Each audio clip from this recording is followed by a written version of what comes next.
It's no secret your parents have prayed that your children drive you insane.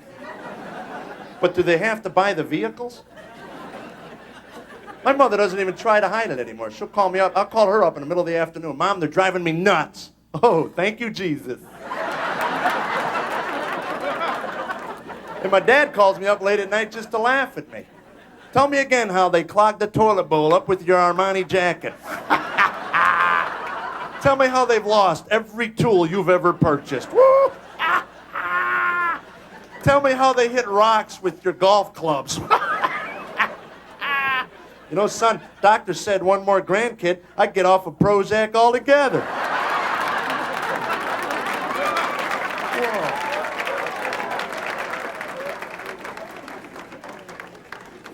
And what scares me is psychologists say you marry one of your parents.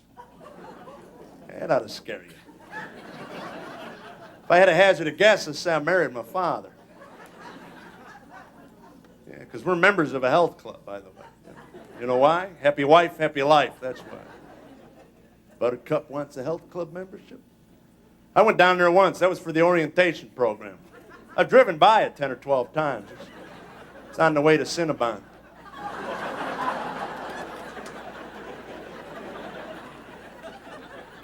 Went down for my orientation program. My orientator, Todd, comes out. Todd. Hi, Jeff. I'm 2% body fat Todd. Well, hi, Todd. I'm 80% mushy Jeff.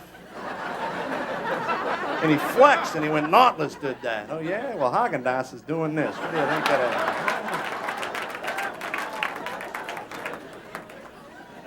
First question he asked me was, how long has it been since I had an exercise program? Program? Well, let me ponder that one, Tado. I'm 40. That would make it 40 years, 9 months.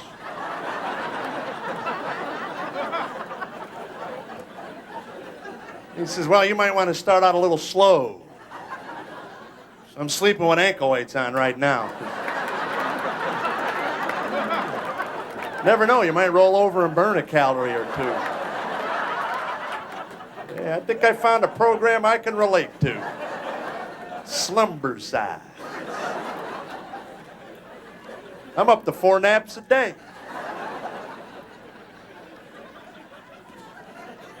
I don't understand this whole exercise. I think we'd all exercise if the weight we gained was in a more uncomfortable place on our bodies. Where do we gain weight? Our stomachs and our behinds. Folks, it's not in our way. A couple pounds on your forehead, that would get you to a gym. See, man, I can't see nothing. And people would be laughing at you. Look at a beer head on that guy.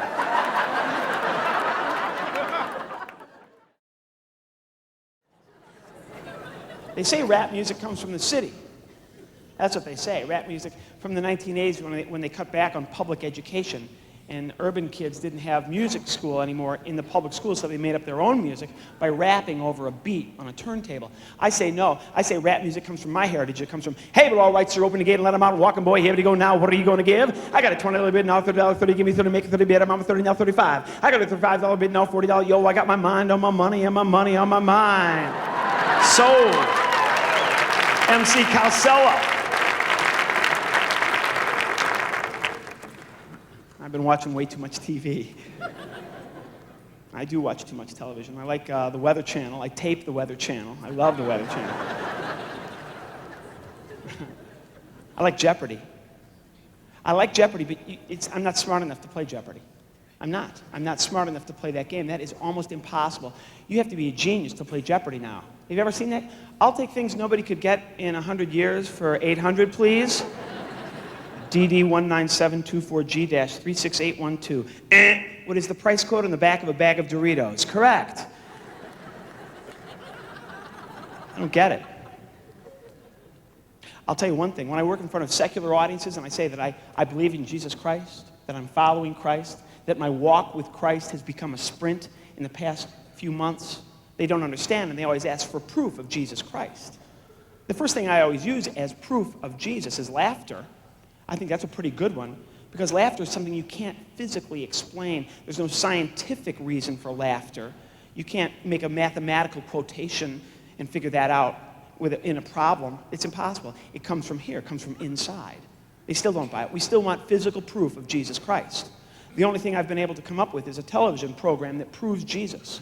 It's called Crocodile Hunter. That show is proof that there is a Jesus, because Crocodile Hunter should be dead right now. Right? I mean, he should be dead. Watch as I take a lip match and stick it right in the crocodile's eye. Oh, he's mad now, isn't he? He'd like to eat me, but he can't. He can't quite see me. He's only got one eye. I don't have time to mess with him. I'm driving 150 kilometers an hour down the Melbourne Expressway. Wait a minute. Ah, look, in the grass. It's a black poison python snake.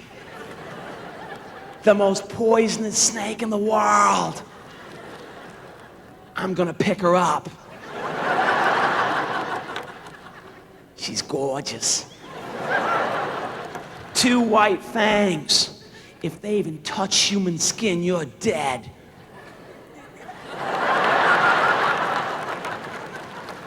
One of the fangs has a cavity. I happen to have a drill right here. Woo! I don't have any more time for that, because here's 4 more angry crocodiles right over there. There's the alpha male. They're starving. They're so hungry. They've been chasing me in the bush for a month. I'm not scared. I've wrapped myself in bacon, and I'm standing right in front of them. I need somebody to stand up and give me a number between 1 and 10. You already have it. 6. You're good to go. Okay, another number between 1 and 10. Niner. And a number for you, sir. 2.7 in Canadian, which is 2 American. Okay. Now I need somebody to stand up and give us a project the 3 of us could be working on together. Yes. Squeezing lemons. Of course, All right, standard. we're attempting to squeeze a lot of lemons. Our numbers are 6, 2.7. 2, and 9. Niner. The number you gave us, that's how many words we get to say. No more and no less. I got 2. Keep an eye on Pete, because for Pete, even 2 is a big number. Okay? I'm just saying that. Cold-hearted. Why do you think he rounded down from 2.7? I'm just saying. Shut up. Hey guys, what's going on here? Hi, Carl. Oh my, that's all on fire. Yep, those are our burning lemons, Carl. They're burning. My bad. So you are roasting the lemons? Oh, yeah, that's a common lemon practice there, Carl. Not really. How do you prepare the lemons? I squeeze. Yeah, we squeeze them first, then we burned them. His idea. You've never burned lemons before there, big fella Carl? That's a big number. What exactly is the goal here? Good question. You trying. You gotta be careful, that Pete, he ain't so bright. You trying to make some lemonade? Oh, yeah.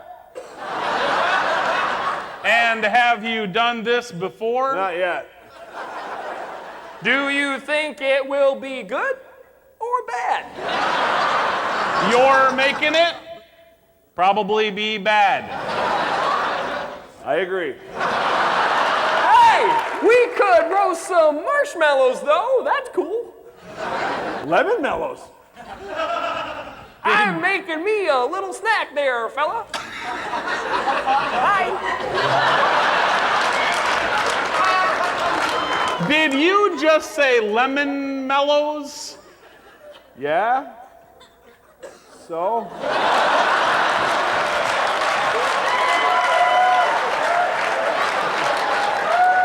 You guys want a marshmallow too, or just me? Just you. I don't even want you, actually. Why you got to do me like that, bruh?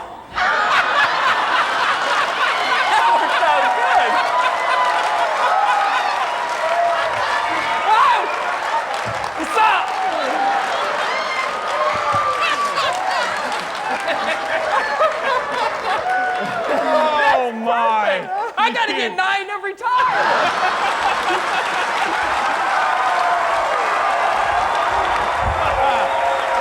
Thank you very much. This year, I turned 40. I did. I'm looking good for 40, though, aren't I? Thank you very much for noticing. My husband thinks so. But 40 is a very interesting age. This is an age that nobody prepared me for, because who in the world knew that it was possible for eyebrows to migrate south to the sunny shores of your chin? There they are. I have whole new things to do in traffic now. I fluff and pluck. Can take up 3 or 4 red lights. Isn't that right? But you can only see them out in the sunlight. There's not enough good light in your bathroom. You can only see them out there. But then the whole thing about your face, like who knew that it was possible to have zits and wrinkles at the same time? Nobody told me when I turned 40. I thought at some point the whole zit thing was gone and all you were left with was wrinkles. But now, no. I don't have just, like how they talk about in the makeup stores, sometimes you have T-zones. I don't have T. I have like a map of Eastern Europe. Like, I don't know where to put Clearasil and where to put olive oil. Who knows? The cool part is you've pretty much got some wisdom now. You've gotten through life. You're not quite as insecure as you were at one point. But I have found that wisdom has to go somewhere. Mine has chosen to go here. All that wisdom I've accumulated has now gone to my hips. But I don't think I can just blame it on that. How many of you ladies here have read the book that swept the country last year, The Prayer of Jabez? Raise your hands if you, yes. You read that book? I think that book is a wonderful book. But it's also, I believe, single-handedly responsible for massive weight gain among Christian women. Do you know why I believe that? Think about the prayer. Enlarge my territory.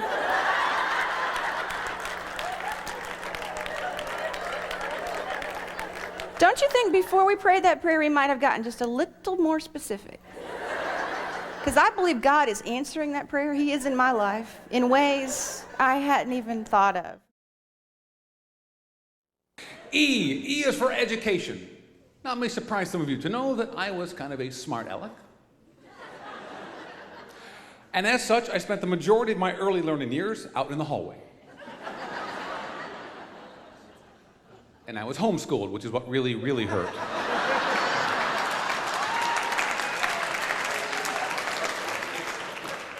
My entire life was like a Charlie Brown cartoon. Wah, wah, wah, wah, wah, wah, wah, wah, wah, wah. So I learned nothing. I knew nothing. When I finally got to public school, I just realized that teachers don't appreciate the way my brain works. Our science teacher told us that warm air rises. I said, well, then shouldn't you be vacationing at Mount Everest? I'll be in the hall. All right. My gym teacher told us that we should respect him because he had his master's in physical education. I said, well, then call us when you get your doctorate in dodgeball. I did laps for a year for that one. Yeah, that was it. See, why is it that we have whole wings devoted to things like athletics and math? If you tell jokes, you're in the hall. If you were to find the comedians of tomorrow, go to any school, look down the hall. You, funny boy, come here, let's go. And see, I understand it. I understand that teachers cannot laugh in class because they'll lose control. Okay, fine. But what you don't know is when you're a kid, after class, the teachers go to the teacher's lounge and they tell the other teachers your joke. And they laugh. I was in the hall. Total strangers come by. That was funny, Bobby. I like that a lot. That was a good joke. Who are you? When I grew up, school was free. It was great. But now my kids, I live in LA. I've got to put them in private school. I mean, I know I'm picky, but when they graduate, I sort of want them to be able to read. It's just me. Figured that might be a hot button with somebody. All right, so. But you see, private schools drive me crazy because I spend a fortune to keep them in private school. But every other week, they have a new fundraiser. I have enough wrapping paper to cover the Western Hemisphere. I have enough band candy to feed Central Africa. I have Time magazine until Christ comes back. That's what it says on the label, until Christ comes back. I is for inventions. I'm very curious as to who invented our stuff, and not the big stuff. I don't care about the cars and the phone, that kind of stuff. That doesn't matter to me. I want to know who invented Jell-O and bagpipes. Now, it may shock you to know that Jell-O, of course, is made from gelatin, but gelatin is made from cow and horse hooves. Who invented that? Bunch of cowboys sitting around going, you know, I'll bet you we've eaten that whole cow. But if we take them hooves, grind them up, add cherry flavoring, sliced bananas, some water, and then freeze it, we got dessert.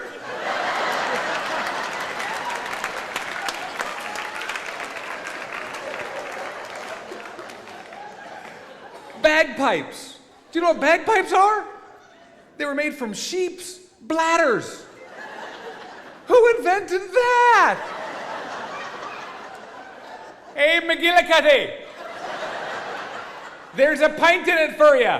If you'll blow in that sheep's bladder and squeeze it so it sounds like Amazing Grace.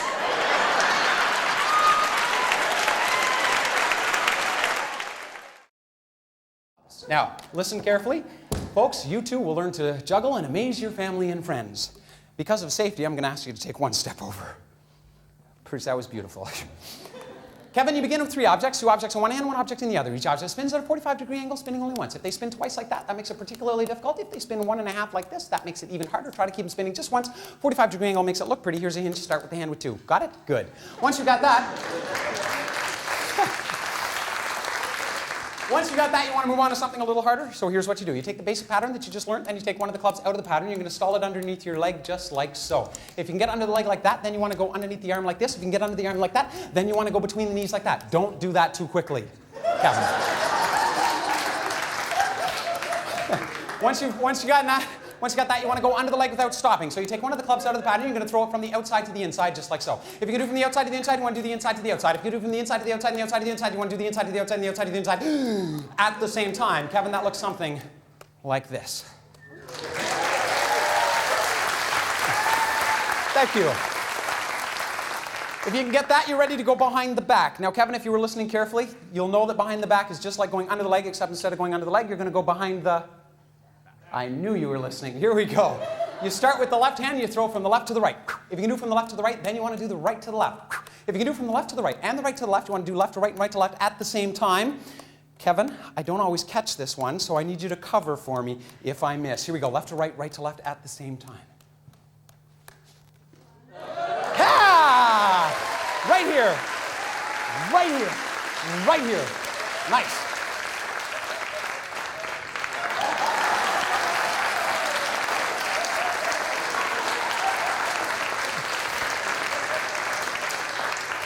Knock it off. Kevin, we're going to do a hard one now. I learned this from a juggler who had a black belt in karate. I got my black belt in Walmart. This is the result of staying up 2 o'clock in the morning. I was watching an old Jackie Chan movie, and I thought to myself, what would happen if Jackie Chan had been a juggler? This is the answer. Oh. That's not it. I'm just getting in a character. I'm surprised at you people. Here we go. Oh. Ha! Oh. Ha! Big finish. Ha, ha, ha, ha, ha, ha, ha. Hey-ya! Thank you. Now, Kevin, now it's your turn. Come stand center stage. Listen, I've been up here for an hour now, and I got to go to the bathroom. So what I want you to do is I'm going to get 2 in one hand, 1 in the other. I'm just going to run off to the little juggler's room there, and I'd like you to cover for me. Just kind of keep it entertaining, keep it snappy. Don't hurt anyone in the front row. Ladies and gentlemen, Kevin the Juggler.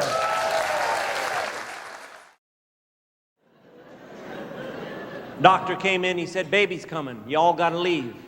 So we all left. I stood outside the door. And as I stood there waiting, I heard the voice of a child whose voice had never been heard on the face of the earth before. A child who somewhere within her little body had my blood coursing through her vein. And I collapsed. I'm a healthy guy. My knees buckled, and I collapsed in the hallway. I learned something that day.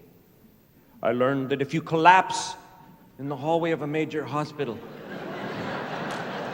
people come from everywhere.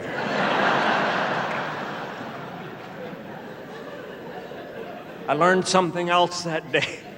Never let them do that thing to you.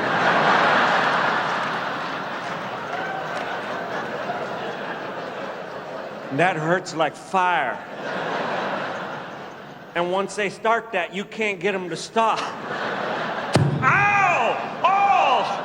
Oh! Ow! Ow! Ow! Oh! My daughter's having a... Ow! Quit it!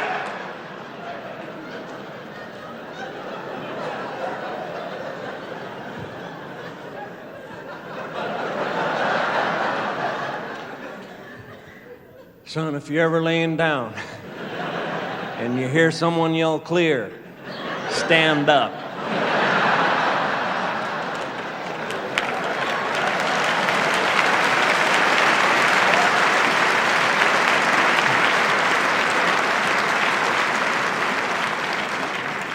They brought the baby out and they took her to the aquarium. You know, a little baby aquarium. You know what I'm talking about? You got about 85 ugly carp in there. One beautiful child.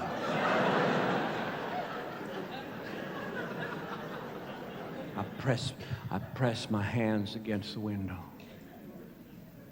I brought everybody over, look at there. No, not at the fish. That one over there. And Nurse Cratchit came in.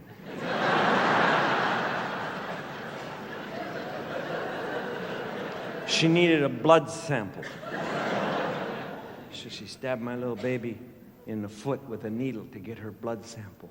And that little face wrinkled up. And this grandpa began to beat on the glass.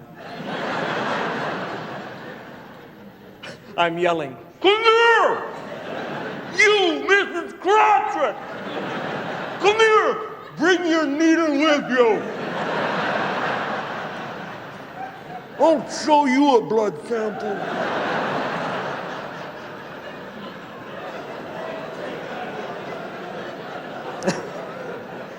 I learned something else that day. Only takes the SWAT team 2.5 minutes to get to the hospital.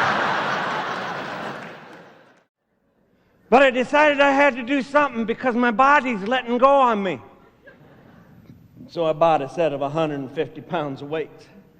And I have a theory, kind of a thing that I do. If a little bit is good, a lot is better. And so I bought 150 pounds of weights, and I put all 150 on there, and I lifted that 10 times. Not bad for an old guy. I got it up there 10 times. And then I could not. I said to my wife, take 5 pounds off of each side.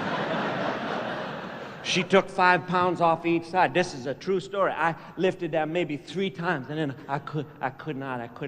I said, honey, take 10 pounds off of each side. She took 10 pounds off of each side. I lifted that maybe 20 times, and then I couldn't do it anymore. We got to where all that was left was the bar, just the bar.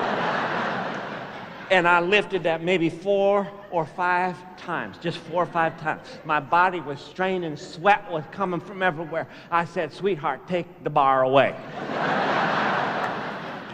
She took the bar away, and I lifted my own fist, maybe 7 or 8 times. And then I could not get them up anymore. I wish you could have been there. Must have looked sort of strange.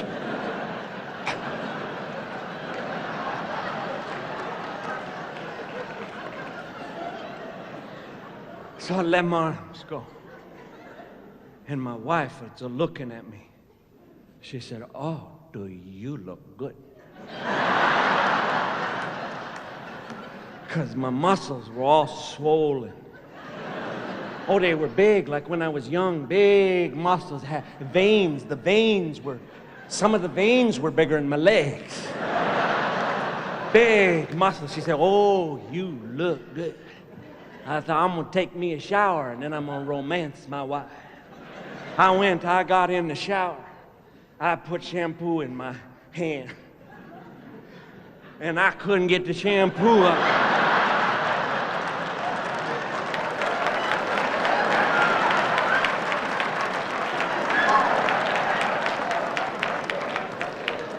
The only way I could shampoo was to put it in my hand.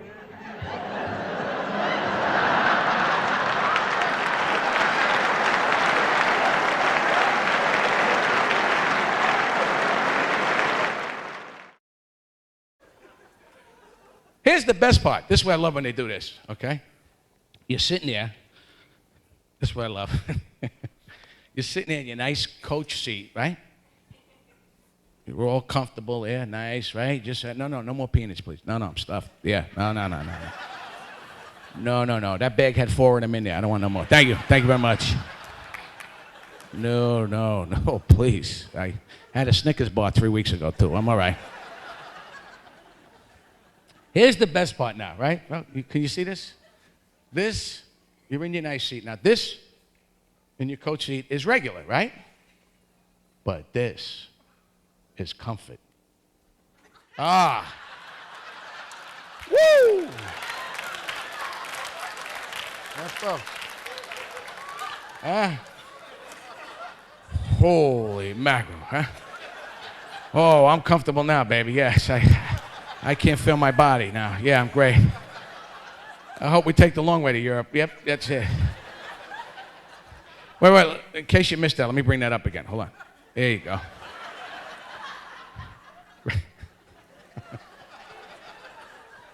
Regular comfort. Ah. Oh.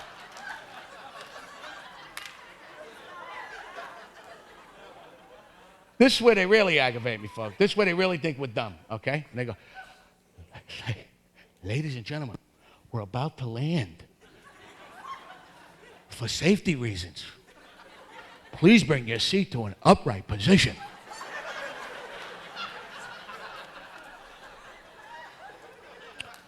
Because, folks, we know if this plane cracks on the side of that mountain doing 800 miles an hour, you ain't got a chance if you're sitting like this.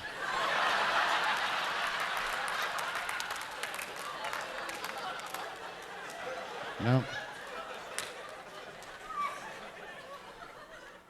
But you bring that baby about 1/8 of an inch. Oh, everybody's dead, honey, but us. Look at that. We had our seat up. Hey, you guys have been just an honor to be here tonight with.